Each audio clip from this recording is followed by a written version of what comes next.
તો એક સુંદર મજાનું એક નાનકડું એવું ગામ હતું ને એમાં એક ભરતારામ સાધુ સિદ્ધ સાધ્વી ગામની અંદર હતા કે ગામને કોંદરે સરસ મજાનો સત્સંગ થાય, સત્સંગ પૂરો થાય એટલે બધા પગે લાગીને જાય. એમાં એક યુવાન છોકરો પણ ગરીબ, બહુ ઘણા બધા ગરીબ ન હોય પણ બહુ એની પરિસ્થિતિ ખરાબ, મા બાપ નહીં, આર્થિક, માનસિક, શારીરિક બધી રીતે ખરાબ એની પરિસ્થિતિ હાલે. તો બધાય પગે લાગીને સાધુને જતા રહે. તો એમ નામ સાધુ પાસે બેઠો રહે. એટલે એક દિવસ બેઠો, બીજે દિવસ બેઠો, ત્રીજે દિવસ બેઠો. એટલે સાધુએ પૂછ્યું કે ભાઈ તું અહીંયા કેમ બેસે છે? એટલે ઓલા વ્યક્તિએ જવાબ આપ્યો કે ગુરુ, સવારથી સાંજ સુધી મહેનત કરું છું, પરસેવો પાડું છું, પણ સાંજે ખાવાના રોટલા થતું નથી. પણ ગુરુ દયાળુ બહુ હતા. આંખ બંધ કરી ઈ માણાનું પ્રારબ્ધમાં નજર નાખી. એટલે એનું ભાગ્ય હોય ને ઈ જોયું. ભાગ્યમાં તો દેખાણું કે એની તો આખી જિંદગી દુઃખમય છે. પણ સાધુ હતા બહુ દયાળુ, કરુણા ભાવવાળા. એટલે આંખ ઉગાડીને કીધું કે ભાઈ તારી તો આખી જિંદગી દુઃખમય છે, પણ જા 5 વર્ષ સુધી હું તને સુખી કરી શકું. 5 વર્ષ. પણ આ 5 વર્ષ ગયા પછી આની આ પરિસ્થિતિ થઈ જાય, બોલ તારે મંજૂર છે?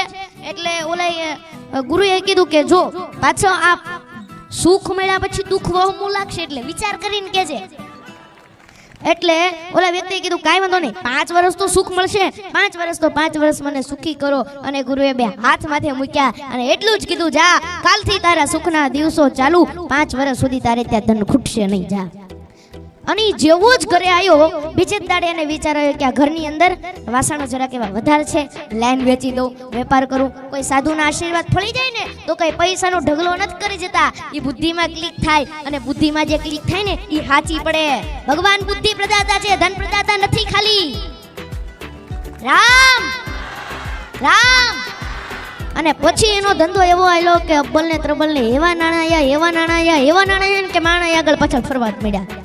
અને નાણા આવે એટલે માણા આવે કે નહીં આવે? રામ. અને 6 મહિનાની અંદર તો જિલ્લામાં નામ થઈ ગયું કે આ ભાઈની ભેગા કોઈ ન આવે. અને પછી એને પૂછ્યું લગ્ન કરવા, સંસાર અકાલવો? તો કે હા સંસાર અકાલો, સંસાર આલ્યો, લગ્ન થઈ ગયા. અને પછી તો એને વિચાર્યું કે હું બધું લઈ લઈશ, બંગલા કરીશ, જમીન કરીશ, ગમે તે કરીશ, પણ 5 વર્ષ પછી બધું વહી જ જવાનું છે ને, લાઈન થોડુંક પૂન ભેગું કરી લઉં.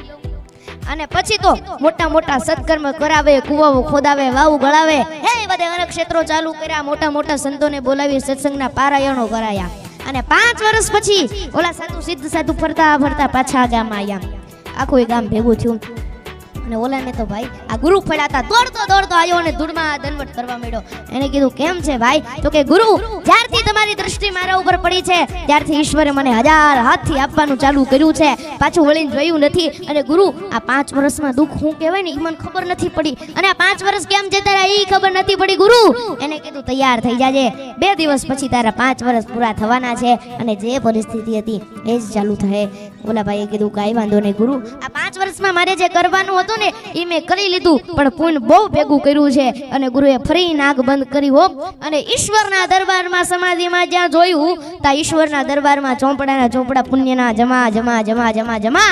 ભગવાને એનું ભાગ્ય લખ્યું હતું ને એની જગ્યાએ ફેરવી નાખ્યું કે આ જીવન સંપત્તિવાન રહેશે. इन हाथों की लकीरों पर भरोसा मत करना यारो, इन हाथों की लकीरों पर भरोसा मत करना यारो, क्योंकि तकदीर तो उनकी होती है जिसके हाथ भी नहीं होते. जय श्री राम. बोलो खुंकार मेलडी मात की, आज के आनंद की.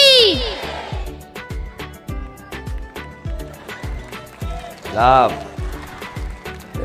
ખૂબ સરસ, ખૂબ આનંદ થયો મન માતાલ. ઘણા સમયથી મતલબ એક અંદરથી પ્રાર્થના હતી, ઈચ્છા હતી બારેજા ધામ જવું, પણ આજે ભગવાનની કૃપાથી, મારી મેરડીની કૃપાથી આજે બારેજા ધામ આવવાનો અવસર પ્રાપ્ત થયો. એમાંય મને હરખ એ વાતનો છે કે ભક્ત તો ઘણા જોયા, પણ આટલી ઉંમરે ભગવાન માતાજીને ગુણગાનની લીલા ગુણગાન કરવા અને આટલી ભરી સભામાં નિર્ભયતાથી માઇક લઈ અને બોલવું એ ભગવાનની કૃપા છે.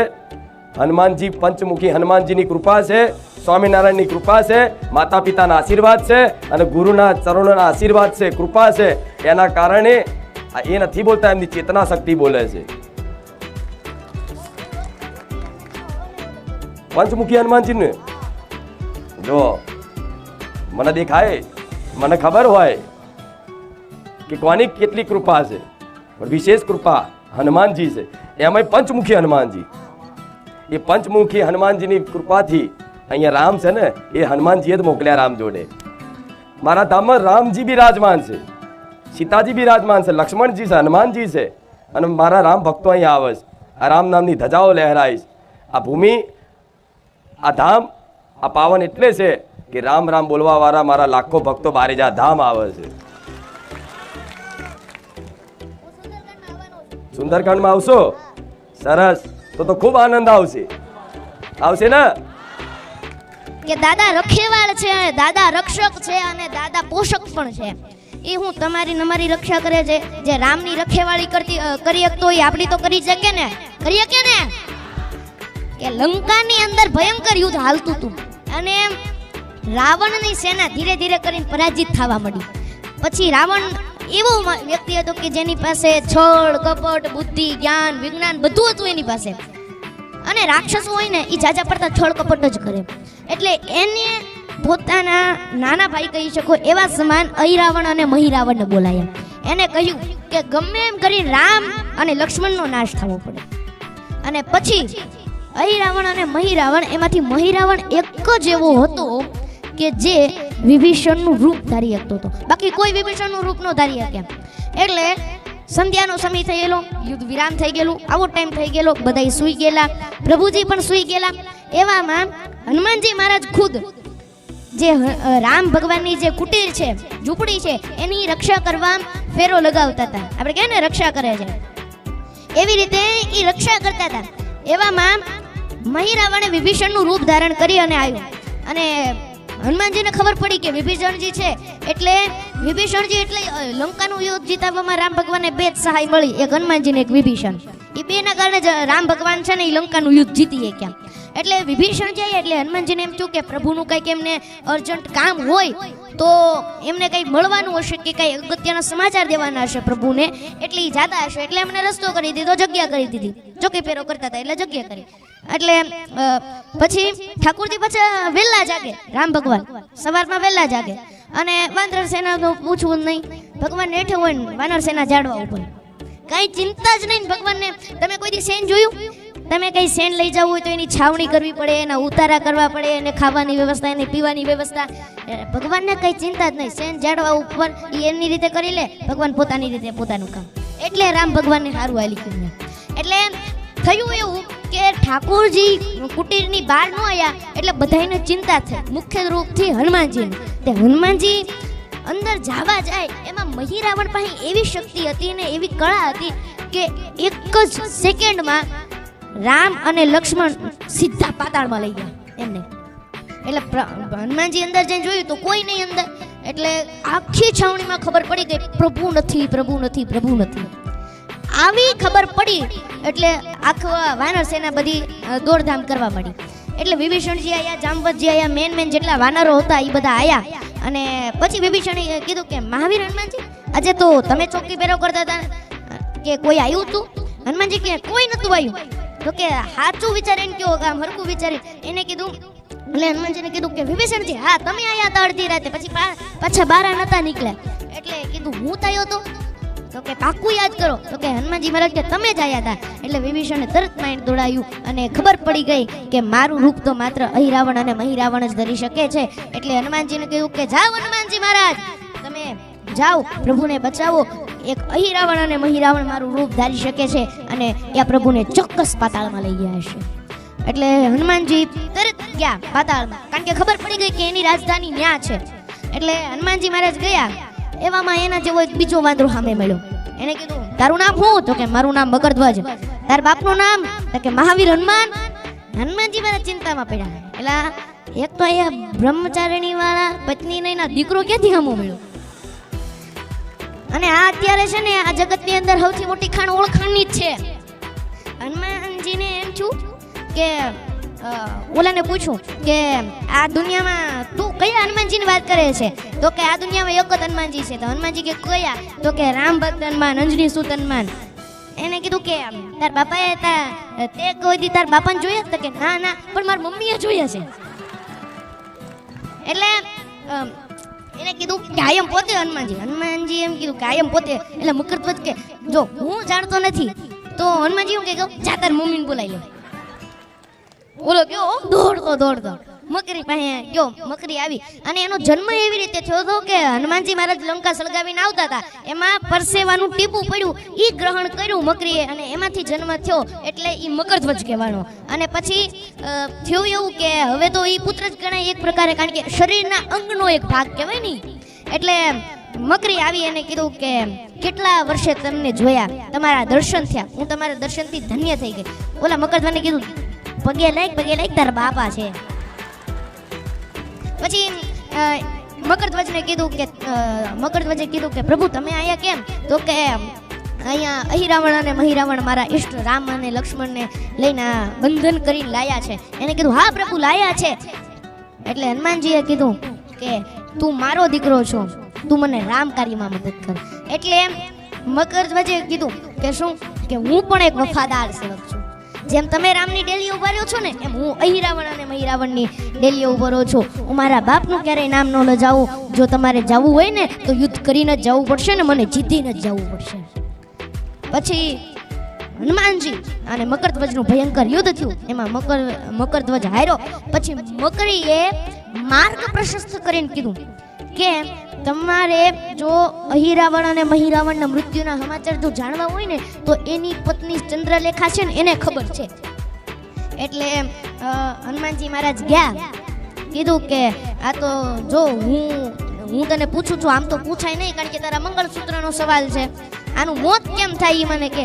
અને ઓલી હોતને એવી કંટાળી ગયેલી, રોજ માનતા કરતી ત્યાં ગુજરી જાય તો સારું.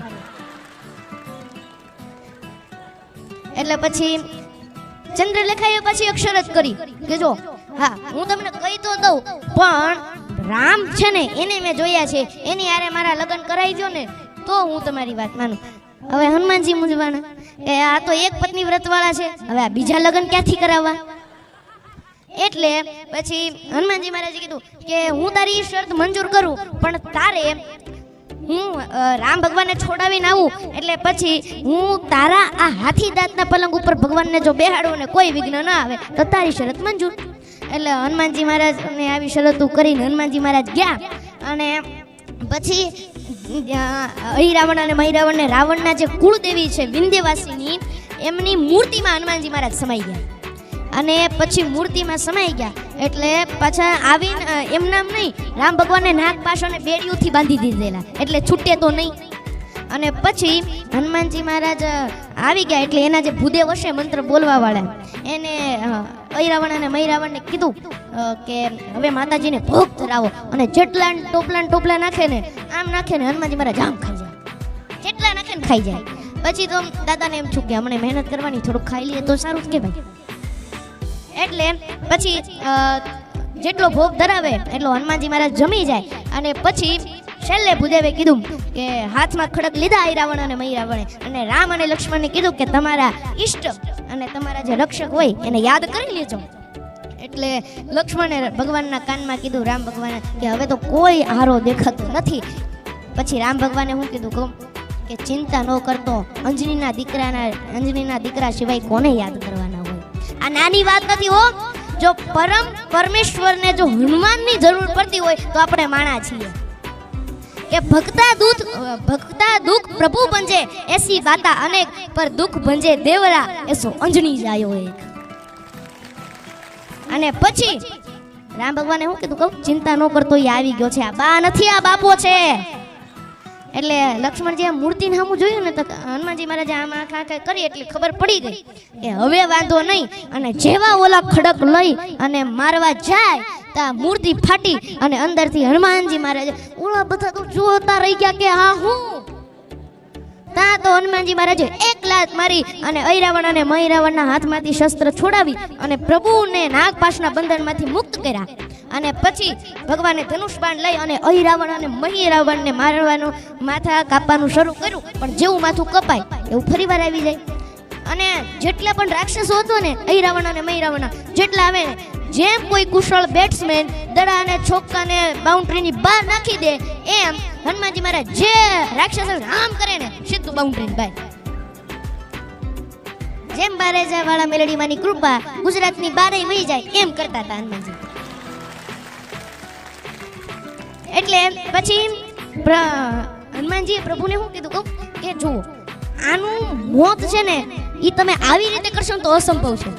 તમે જો ઓલી મધમાખી જે અમૃત લાવીને મૂકે છે ને એની રાણી મહીરાવણના કેદમાં છે અને મુક્ત કરાવો. પછી હનુમાનજી મહારાજે મધમાખીની રાણીને મુક્ત કરી અને પછી હનુમાનજી મહારાજે મધમાખીની રાણી શું કીધું કે મેં તમારી મુક્તિ કરી છે, તમે મારું એક કામ કરો. તો કે શું કે ઓલી ચંદ્રલેખા રહી એના હાથી દાંતનો પાયો રહ્યો ને એ એક પોલો કર્યો. વિદ્યાવાન ગુણી હતી ચાતુર. પછી આકાશમાં અહિરાવણ અને મહિરાવણે 5 જ્યોત જગાવી અને બ્રહ્માજીએ એવું વરદાન આપેલું કે કોઈ એક જ વ્યક્તિ એક જ સાથે એક ફૂંક મારીને આ 5 જ્યોતને ઓલવે તો તમારું મોત સંભવ થાય, બાકી દુનિયામાં તમને કોઈ મારી ના શકે. એટલે હનુમાનજીએ પ્રભુને કીધું કે પ્રભુ આ અહિરાવણ અને મહિરાવણને આવું વરદાન આપેલું છે, હવે હું પંચમુખી ધારણ કરું છું અને જેવું હું ફૂંક મારું એટલે તમારે ધનુષમાંથી બાણ છોડવાના અને માથા કાપવાના, બાકી આ મરશે નહીં એમના. અને પછી હનુમાનજી મહારાજે પંચમુખી રૂપ ધારણ કર્યું. એક બાજુ વાનર મુખ, બીજી બાજુ ઉર્ધ્વની અંદર શિવ ભગવાનનો અવતાર છે હેગ્રીવ રૂપ ઈ, અને એક બાજુ ગરુડ, એક બાજુ વરાહ અને એક બાજુ નરસિંહ મુખ ભગવાને ધારણ કર્યું. અને ઈ તો પવન પુત્ર છે વાલા, એની ફૂંક કેવી હોય. અને એ કરે છે હનુમાનજી મહારાજે ફૂંક મારી અને ધનુષમાંથી બાણ છૂટા અને અહિરાવણ અને મહિરાવણનો વધ થયો. બોલે પંચમુખી હનુમાનજી મહારાજ કી. અને પછી હનુમાનજીના પુત્ર મકરધ્વજને પાતાળનું શાસન આપ્યું. અને જેવા રામ ભગવાન ઓલી ચંદ્રલેખાના ઓલા પણ હાથી દાંતના પલંગ ઉપર બેઠા ને પલંગ તૂટી ગયો. કારણ કે હનુમાનજી મહારાજે શું કીધું હતું કે પાયો પોળો કરી નાખજો, એટલે જેવા બે એવું તૂટી નાખે. આ રાજકારણ ઘોડે છે ને હનુમાનજીના કાર્યક્રમ પણ ફિક્સ જ હોય છે. બોલો રામચંદ્ર ભગવાન કી.